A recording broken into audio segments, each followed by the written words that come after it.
Tonight, autopsies reveal disturbing new details on a triple homicide back in March. Now, as these details have been revealed, the story has become even more grisly. Yeah, really painting a sad picture here. Markayla Johnson and her two children, you'll remember, were found dead in an apartment complex in Northeast Charlotte several months back.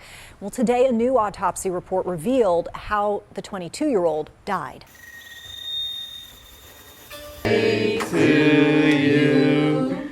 Happy birthday to you. Happy birthday.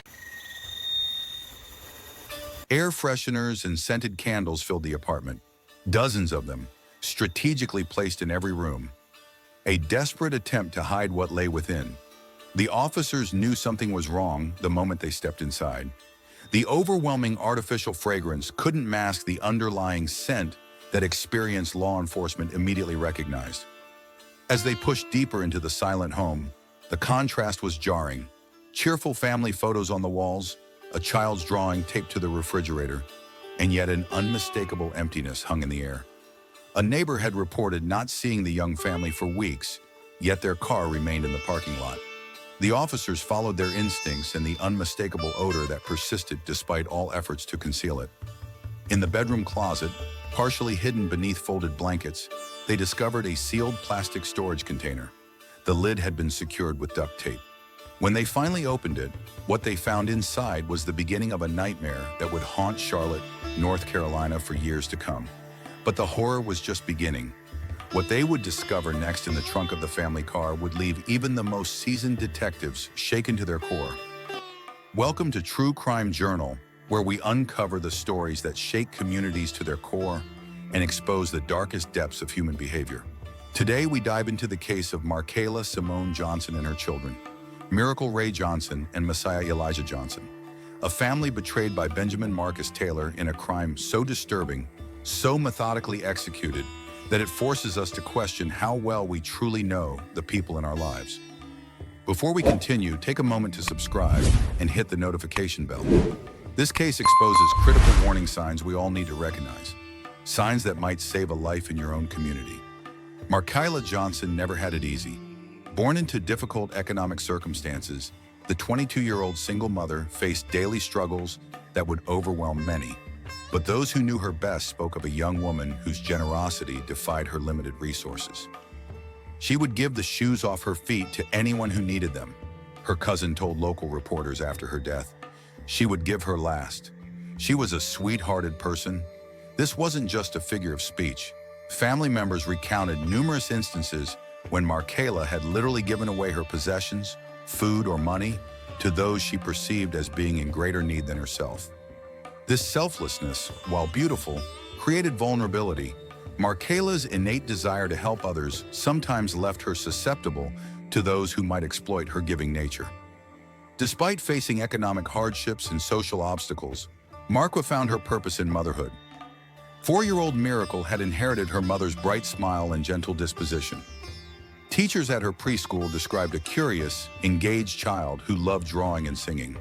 Baby Messiah, at just 7 months, was beginning to develop his own personality, already showing signs of his mother's resilience.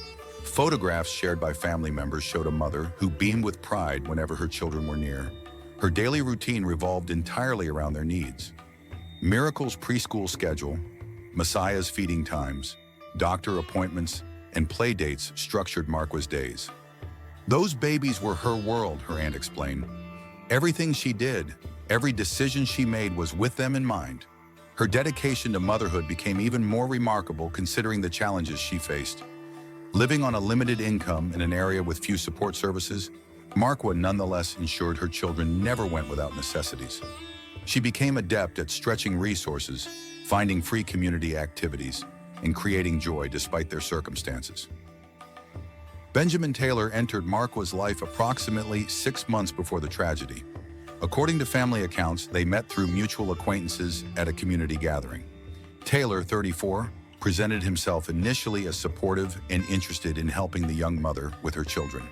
The significant age gap, Taylor being 12 years her senior, created an immediate power imbalance. While Markayla was still finding her footing as a young adult and parent, Taylor projected the confidence of someone with life experience. He quickly positioned himself as a guide and advisor in her life. Family members recalled how rapidly Taylor moved from casual acquaintance to live-in boyfriend. Within weeks of meeting Markayla, he had begun staying at her apartment regularly. By the 2-month mark, he had fully moved in, bringing few possessions but immediately asserting his presence in the household. Most concerning to those who observed the relationship was how quickly Taylor began making decisions that affected Markayla and her children. He offered opinions on childcare, finances, and household management, areas where Markayla had previously maintained independence. It was like watching someone slowly disappear, her sister would later tell investigators. She went from calling me 3 times a day to barely responding to texts. The relationship dynamics shifted noticeably once Taylor established himself in Markayla's home. Friends who had regularly spent time with her found themselves subtly discouraged from visiting. Phone calls went unanswered or were cut short. Social media posts, once frequent and engaging, became rare and perfunctory. Taylor's control manifested in other ways. He began accompanying Markayla to previously solo activities like grocery shopping or medical appointments. Family gatherings that she once attended with enthusiasm became events she frequently missed, often with last-minute excuses that seemed rehearsed. Most troubling was Taylor's insistence on handling Markayla's phone, ostensibly to help with communications. This behavior would later prove significant when investigators discovered evidence of Taylor using her device to send deceptive messages after her death. Markayla's mother and sisters expressed growing concern about these patterns. They attempted several conversations with her about what they perceived as controlling behavior, but these discussions typically resulted in Markayla becoming defensive or withdrawing further. Her older sister reported making unannounced visits to the apartment, only to find Taylor answering the door and explaining that Markayla was unavailable. On the few occasions when family members did see her during this period, they noted she seemed withdrawn and hesitant to speak freely. What none of them fully realized until too late was Taylor's history of violence. His criminal record included previous domestic incidents, information that might have prompted more aggressive intervention had it been known to those who cared about her. As January 2024 approached, Markayla's isolation had become nearly complete. The vibrant, connected young mother who had been the heart of her family circle had been systematically separated from her support network, leaving her and her children vulnerable to the man who had methodically inserted himself into every aspect of their lives. January 20th, 2024, marked the last verifiable contact between Markayla Johnson and her family members. A routine conversation about weekend plans ended with, "Talk to you tomorrow," words that would haunt her loved ones in the weeks to come. The day after, family members sent text messages that received delayed, unusually brief responses. The communication pattern shifted dramatically. Markayla, typically quick to respond with voice messages or calls, suddenly limited herself to short texts. By the end of January, these messages became increasingly vague. When relatives asked specific questions about the children or suggested visits, responses deflected or made excuses about being too busy or out of town visiting friends. This behavior contradicted Markayla's known habits. She had always welcomed family involvement with her children. Technology became the central tool of deception. Digital forensics would later reveal that Benjamin Taylor had taken control of Markayla's phone. For over a month, he crafted messages designed to mimic her writing style while systematically isolating her from concerned relatives. Data extracted from Taylor's iCloud account contained drafts of these messages, proving his calculated efforts to prevent anyone from checking on Markayla in person. The messages never sounded quite right, her aunt later told investigators. They were missing her usual emojis, the way she abbreviated certain words, little things that family would notice but might not immediately raise alarms. By mid-February, the family's concern intensified. Attempts to video call were consistently declined. Requests for current photos of the children went unanswered or were met with recycled images from social media. When relatives drove by the apartment, they noted Markayla's car was present, but no one answered the door. What prevented an immediate missing persons report was the continued stream of digital communications.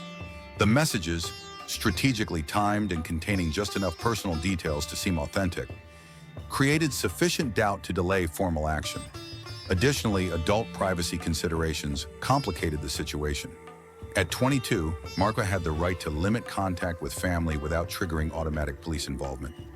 Law enforcement often approaches cases involving adults with limited communication differently than those involving children. "Looking back, I wish we'd been more forceful," Markayla's mother later said. "But when someone keeps texting you back, even if it doesn't sound exactly like them, you don't immediately think the worst." On March 3rd, after 6 weeks of mounting anxiety and inconsistent communication, Markayla's mother formally reported her and the children missing. The initial police response treated the case as a potential voluntary absence. Officers conducted a preliminary welfare check at the apartment, but finding no obvious signs of disturbance, took limited action. This changed dramatically on March 15th, when police obtained a search warrant based on accumulating evidence. The suspicious digital trail, Taylor's recently discovered criminal history, and the family's persistent advocacy. When officers entered Markayla's apartment on March 15th, they encountered a meticulously staged scene. Air fresheners and scented candles had been strategically placed throughout the residence. The ventilation system had been partially blocked to contain odors within the unit, rather than allow them to reach neighboring apartments. Despite these measures, investigators quickly detected signs that something was gravely wrong. Following their training and instincts, they searched the apartment thoroughly, ultimately discovering a sealed plastic storage container in the bedroom closet. Inside was the body of Markayla Johnson. The horror didn't end there. When authorities examined Markayla's vehicle parked outside, they made an equally heartbreaking find. In the trunk, concealed within gym bags, were the bodies of 4-year-old Miracle and 7-month-old baby Messiah. 3 lives, a young mother and her 2 innocent children, gone in a calculated act that would shake the foundations of their community. The crime scene told a story of methodical planning. Markayla's wrists showed signs of restraint. The storage container had been sealed to delay discovery. The presence of fentanyl in all 3 victims' systems suggested they had been poisoned before meeting their violent end. This wasn't a spontaneous act of rage, but something executed with forethought and precision. The forensic examination revealed a disturbing timeline. Evidence suggested Markayla and her children had died in late January, possibly within days of their last genuine contact with family. For over 6 weeks, their bodies had remained concealed while Taylor maintained the illusion they were still alive. Medical examiners determined that fentanyl poisoning was the primary cause of death for both Markayla and 7-month-old Messiah. 4-year-old Miracle had traces of the drug in her system as well, though her exact cause of death was listed as homicidal violence in the official report. The methodical placement of the bodies, Markayla in a sealed storage container in the apartment, the children in gym bags in her car trunk, demonstrated a deliberate attempt to prevent discovery. Crime scene technicians documented how air fresheners and scented candles had been strategically positioned throughout the apartment. These measures had temporarily masked the situation from neighbors and maintenance workers, who later reported noticing unusual odors, but attributed them to cooking or common household issues rather than something sinister. Surveillance footage from the apartment complex's security system showed Taylor making multiple late-night trips to Markayla's vehicle in the weeks following January 20th. Camera footage also captured him purchasing air fresheners, plastic containers, and cleaning supplies from nearby stores. Most damning was his digital trail. Taylor used Markayla's identity to respond to concerned text messages, but made a critical error by accessing social media accounts from his own devices. This digital footprint placed him at the center of the deception and ultimately led investigators to locate him. What emerged from interviews with people who knew Taylor was a consistent behavioral pattern. He targeted women with children, particularly those in vulnerable financial or emotional situations. He initially presented himself as a provider and protector before gradually asserting dominance over household decisions and relationships. A former roommate described Taylor's methodical approach. He would start by offering help, money, childcare, rides to work. Then slowly he'd create situations where they needed him more and more until he controlled everything. This progression from helper to controller characterized his relationship with Markayla. The psychological profile developed by investigators highlighted several concerning traits. Taylor displayed an inability to view women as autonomous individuals, instead seeing them as possessions to be managed. Following the murders, Taylor enacted a pre-constructed escape plan. Within 48 hours of the estimated time of death, he had purchased a bus ticket across state lines. Security footage captured him boarding a bus headed west, carrying minimal belongings. This immediate flight suggested he had prepared for departure well before committing the murders. For nearly 7 weeks, he evaded capture while maintaining the digital charade that Markayla and her children were still alive. His journey ultimately took him to Imperial County, California, near the U.S.-Mexico border, a location investigators believe he chose for its proximity to an international boundary. On March 16th, authorities finally apprehended Taylor, finding him living in a tent in an isolated area.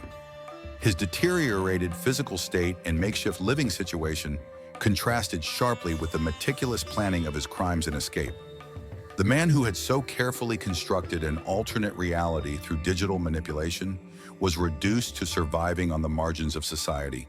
The case against Benjamin Taylor resulted in 3 counts of first-degree murder and 1 count of concealment of death. Despite the heinous nature of his crimes, prosecutors opted not to pursue the death penalty, a decision that sparked community debate but aligned with broader trends in North Carolina's application of capital punishment. Throughout Charlotte, the tragedy sparked community action.